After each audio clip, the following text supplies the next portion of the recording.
કામરેજ તાલુકાના નવા ગામ ખાતે આવેલ ક્રિકેટ ગ્રાઉન્ડની બાજુમાં જારમાં જુગાર રમતા કુલ 3 આરોપીઓને રોકડ રકમ સહિત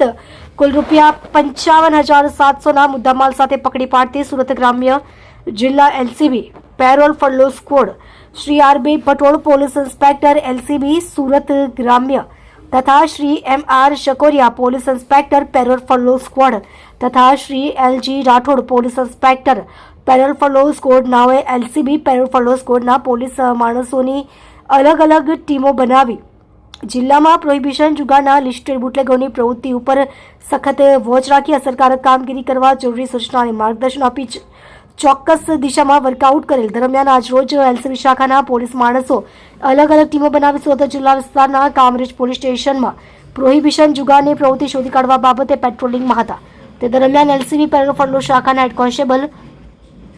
વિક્રમભાઈ સગ્રામભાઈ તથા હેડ કોન્સ્ટેબલ રાજેશભાઈ બળદેવભાઈ નાઓને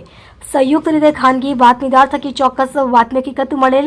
કે મોજે નવા ગામ ક્રિકેટ ગ્રાઉન્ડની બાજુમાં આવેલ જાડી ઝાખરામાં મનીષભાઈ નટવરભાઈ પટેલ તથા દર્શન પરબતભાઈ પટેલ બંને રહે નવા ગામ તાલુકો કામરેજ જિલ્લો સુરત નાઓ બહારથી માણસો બોલાવી ગંજીપાનાનો હારજીતનો જુગાર રમાડી રહેલ છે અને હાલમાં જુગારની પ્રવૃત્તિ શરૂ છે તેવી ચોક્કસ હકીકત માતા બાતમી હકીકતવાળી જગ્યાએ તાત્કાલિક રેડ કરી ગંજીપાના વડે પૈસાનો હારજીતનો જુગાર રમતા કુલ